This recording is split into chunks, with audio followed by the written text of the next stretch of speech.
హల్లెలూయా.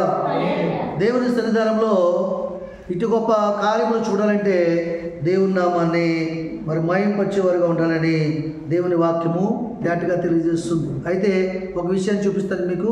యెషయా గ్రంథము 26వ అధ్యాయం 3వ వచనం చూడండి. యెషయా 26:3. ఎవరి మనసు నీ మీద అనుకున్నా కూర్చోమ్మాయి, కూర్చో. 26:3వ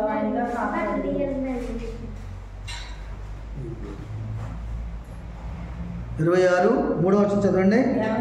ఎవరి మనసు నీ మీద అనుకున్నో వారిని పూర్ణ శాంతి మనగా కాపాడుదురు. ఏలైనగా అతడు నీ యందు విశ్వాసం ఇచ్చున్నాడు కాబట్టి. దేవుని స్తోత్రం.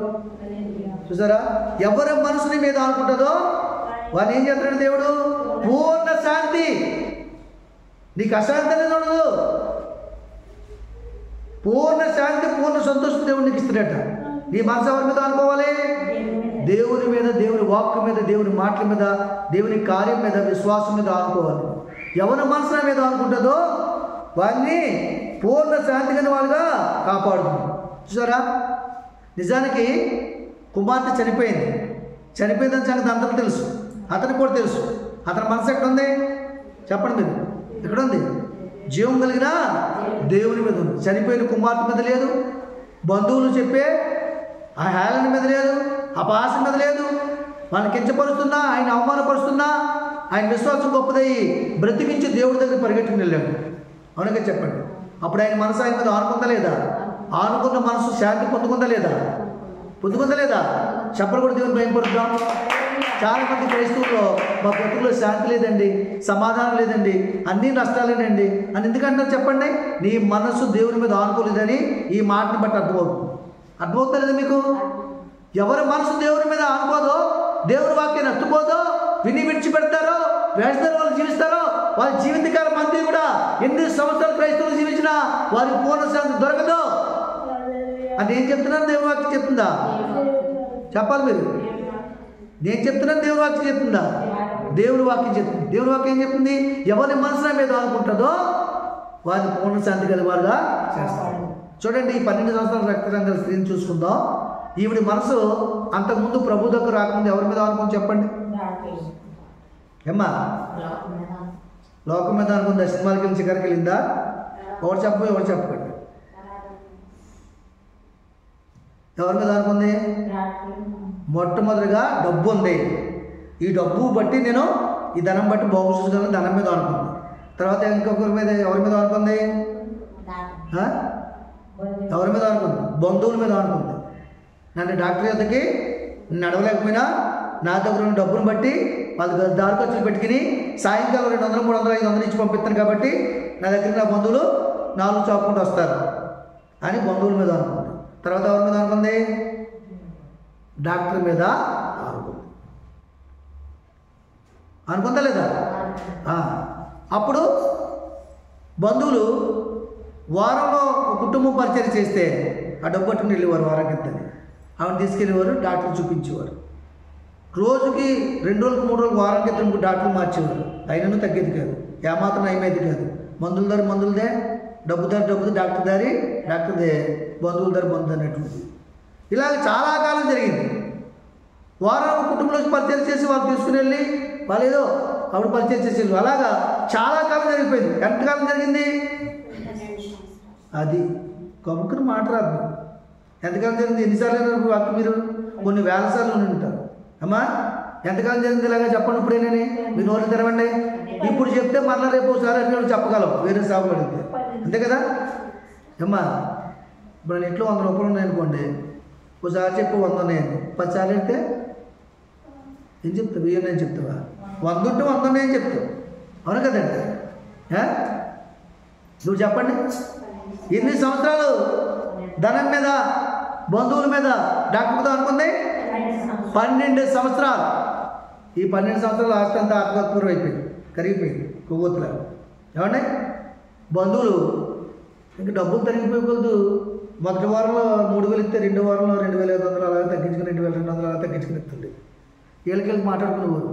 ఫస్ట్ నువ్వు వెళ్ళినప్పుడు ఇంత ఇచ్చింది కదా, ఇప్పుడు నాకెంత ఇచ్చింది మాట్లాడుకుని, ఇంక డబ్బు అంతా అయిపోయేటప్పటికి 100కి వచ్చింది.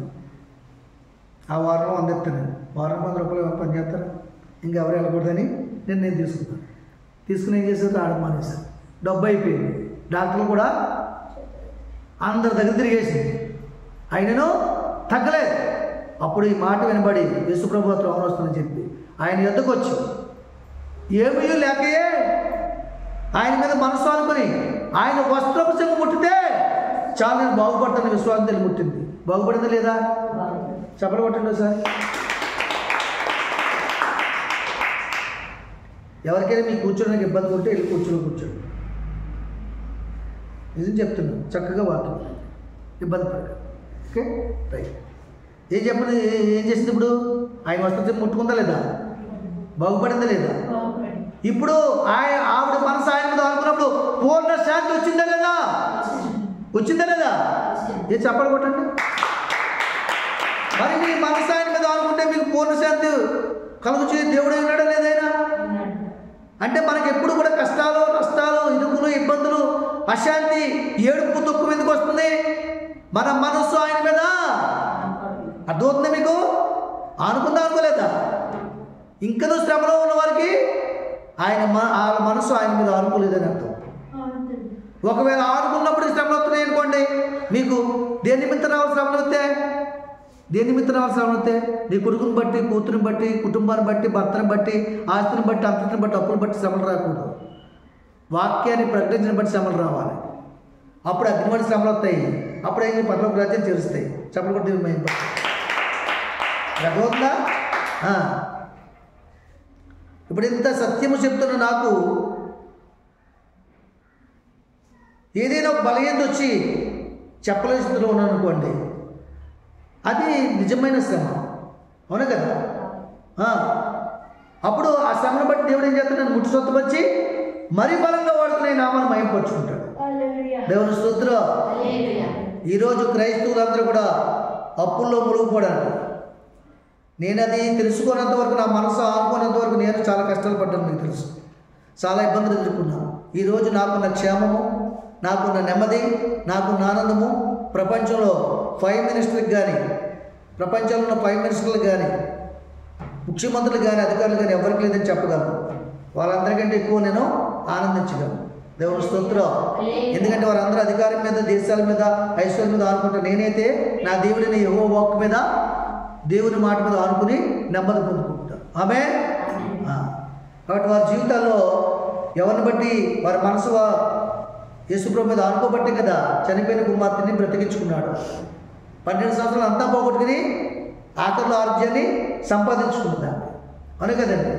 కాబట్టి ఎవరి మనసు నా మీద అనుకుంటుందో వారు పూర్ణ శాంతి గలవారిగా చేస్తారు. ఎందుకంటే అతడు నా యందు ఏం చేస్తాడంట? విశ్వాసం ఉంచున్నాడు. నీ విశ్వాసం నుంచి స్వస్థపరుస్తుంది, నీ విశ్వాసం నీకు నెమ్మదిస్తుంది, నీ విశ్వాసం నిన్ను ఘనపరుస్తుంది, నీ విశ్వాసం నిన్ను గొప్ప చేస్తుంది, నీకు విడుదల ఇస్తుంది. దేవునికి మహిమ కలుగును గాక. హల్లెలూయా. మరొక విషయం చూపిస్తాను చూడండి. యెషయా గ్రంథము 57:18. 57:18. నేను వారి ప్రవర్తన చూచితిని, వారిని స్వస్థపరచుదును, వారిని నడిపించుదును, వారిని దుఃఖించి వారిని ఓదార్చును. చాలండి, నేను 19 చదవలేదు. ఏం చెప్తున్నాను అక్కడైనా? నేను వారి ప్రవర్తన చూచితిని, వారిని స్వస్థపరచుదును, వారిని నడిపించును. చూసారా? మనం స్వస్థపరచాలంటే ఏం చేస్తాడంటే దేవుడు? రత్న గారు, మనం స్వస్థపరచాలంటే ఏం చేస్తాడు దేవుడు? మన ప్రవర్తన చూస్తాడట. మీ ప్రవర్తన నీ భార్య తెలియకపోవచ్చు, నీ భార్య మాట్లాడే మాట మీకు వినబడకపోవచ్చు, కానీ మీ ఇద్దరు ప్రవర్తన ఎవరు చూస్తారు? దేవుడు చూస్తాడు. చూస్తున్న దేవుడు, వినుచున్న దేవుడు, తీర్పు తీర్చే దేవుడు, ప్రేమించే దేవుడు. మా కుటుంబంలో జరుగుతున్న సందర్భాన్ని కూడా ఆయన చూస్తాడా? వింటాడు, చూస్తాడు. ఏమండి? అప్పుడు మాకు కూడా కార్యాలు చేస్తాడు. వారి ప్రవర్తన చూసి వారిని స్వస్థపరచును. చూసారా? అక్కడ ఊరకే బ్రతికించలేదు చిన్నదండి ఆయన. ఏమండి? ఆయన బయలుదేరి వస్తున్నప్పుడు, ఒరే పిచ్చోడా, నీకేం పిచ్చెట్టుకుందేంట్రా, కూతురు పిచ్చెట్టుకుందా, మెంట్ల ఎదవా, ఎందుకు వెళ్తున్నావురా, కార్యక్రమం చూడరా అని చెప్పి చేయబట్టు లాగున బుద్ధులోళ్ళు అనేక మంది ఉంటారు అక్కడ. వద్దురా, చనిపోయింది కదా ఆల్రెడీ, మాట్లాడరేటమ్మా, బొమ్మల్లాగా రాళ్ళలాగా. అక్కడ అంటారంటరా, మనమైతే అంటామన్నమా? అవన్నీ మనసులు పెట్టలేదు అతను. మనసులు పెట్టాడా? ఒక్కరిని తిరిగి సమాధానం చెప్పలేదు. ఆయన ఎలాంటి వాడు తెలుసా మీకు అడగలేదు. నేను పిచ్చోడే అని కూడా ఒప్పుకోలేదు. అక్కడ నా దారిలో కొట్టమని చెప్పేసి ఎవరిని సిరగపడలేదు. నిజానికి అతను కొట్టినా కానీ ఎవరు కోపాడు, అక్కడ బాధలో ఉన్నాడు కాబట్టి. అవునగా చెప్పండి. ఆయనను మౌనంగా తన ప్రవర్తన మీరిపోకుండా ఏ విశ్వాసాన్ని మనసులో తెచ్చుకున్నాడో ఆ విశ్వాసాన్ని కళ్ళ ముందు ఉంచుకుని మనసులో ఉంచుకుని దానికోసం పరిగెట్టాడు. పరిగెట్టే విశ్వాసం దగ్గర కనబరిచాడు. ఆ విశ్వాసాన్ని ఇంటికి తెచ్చుకున్నాడు. ఆ ప్రభుని ఇంటికి తెచ్చుకుని కార్యము జరిగించుకున్నాడు. హల్లెలూయా. మీరెక్కడో మనసుంటే, ఏ బాధ మీ హృదయం ఉంటే, మీ హృదయంలో వాక్యం చేరదో, నీ మనసు దేవుని వాక్యం ఆనుకోదో, నువ్వు సంతోషంగా ఉండలేవు. నువ్వు సంతోషంగా ఉన్నావో లేదో, వాక్యం వింటున్నావో లేదో నీ ముఖం చెప్పేస్తున్నావు. నా ముఖం చెప్తా మీకు సంతోషంగా ఉన్నాను లేదో. అమ్మా, మీరు ఇక్కడున్నారు, ఎక్కడ ఆలోచిస్తున్నారో మీరు వినేదాన్ని బట్టి అర్థమైపోతుంది. అర్థమవుతుంది. కొద్దిమంది అయినప్పుడు కూడా ఏం చేయాలి? శ్రద్ధగా విని చిన్న మంద భయపడగానే ఆయన ధైర్యాన్ని మనం పొందుకోవాలి. ఇక్కడ ఏం చెప్తున్నాయినా, నేను వారి ప్రవర్తన చూసుకుని వారిని స్వస్థపరచుదును, వారిని నడిపిస్తును. చూసారా, ఆ గుడ్డోళ్ళు వాళ్ళు అడుక్కునే స్థలం తప్ప, వాళ్ళు నివసించే స్థలం తప్ప మరో స్థలానికి ఎప్పుడు వెళ్ళలేదు. అవునా? రోజు తిరిగే ప్లేస్ అంచనా అయిపోతారు. కర్రట్టుకుని అలాగలాగా పొడుచుకుంటూ వెళ్ళిపోతారు. అవునగా చెప్పండి. కానీ కన్ను వచ్చిన తర్వాత మనం స్వస్థపరిచిన తర్వాత ఏం చేశారు? దేవుడిని ఏం చేశారు? ప్రపంచం అంతా తిరిగి ప్రచురము చేశారు లేదా? వారి ప్రవర్తన చూసి వారిని స్వస్థపరుతున్న వారిని నడిపించడం లేదు దేవుడు. నడిపించాడు. వారు ఎరగిన మార్గాన్ని నడిపించాడు దేవుడు. ఆ తర్వాత ఇంకా చెప్తాడు, వారిలో కృతజ్ఞత బుద్ధి పుట్టించి వారిలో దుఃఖించి వారిని ఓదార్చు. ఏమంటాడంటే, వారిలో దుఃఖించి వారిని ఓదార్చుతాడు. ఒకవేళ ఏదైనా నష్టపోయి నువ్వు దుఃఖంలో ఉన్నావు, అప్పుల బాధ తీరలేక నష్టంలో ఉన్నావు, దుఃఖంలో ఉన్నావు, కానీ దేవుడు ఓదార్స్తాడు. నీ సమస్యను పరిష్కరిస్తాడు. నువ్వేం చేయాలి? నీ మనసు ఆయన మీద ఆనుకోవాలి. నీ విశ్వాసం గొప్పదై ఉండాలి. ఏమంటే నీ ప్రవర్తన మార్చుకోవాలి. నష్టం కలిగిందని వేరొకరిని నష్టపరచడం, నష్టం కలిగిందని ఏమండి వేరొకరిని దూషించడం, వాళ్ళ హృదయాన్ని బాధించడం వద్దు. ఒకవేళ అలా చేస్తాం, నష్టం కలిగిందని ఎదుటివారిని తిడతాం, లేదా బాధిస్తాం, నష్టం కలిగితే కొడతాం, తిడతాం, పోయింది వస్తుందా? చెప్పండి, పోయింది వస్తుందా? కట్టేసిన వడ్డీ తిరిగిమ్మంటే వడ్డీదారుడు ఇస్తాడా? ఏమంటే రత్న గారు, కట్టేసిన వడ్డీ ఇమ్మంటే ఇస్తాడా? ఎవడో పోగొట్టుకుని తిరిగి వస్తుందా? భార్యకి రోగం వచ్చిందని నీ రోగం వల్లే నేను అప్పులు చేసిన వడ్డీ కడుతున్నా చస్తున్నా అని చెప్పేసి ఆమెను మళ్ళీ గుర్తు మొదలెట్టిన అనుకో, వడ్డీలు తిరిగి వస్తాయా? డబ్బు తిరిగి వస్తుందా? తిరిగి రోగం వస్తుంది. అవునగా చెప్పండి. నా వల్లే కదా ఇలాగ అయిపోయిన అంటున్నాడని మనసులో బాధపెట్టి ఇంకా మరీ ఇదైపోతాడు.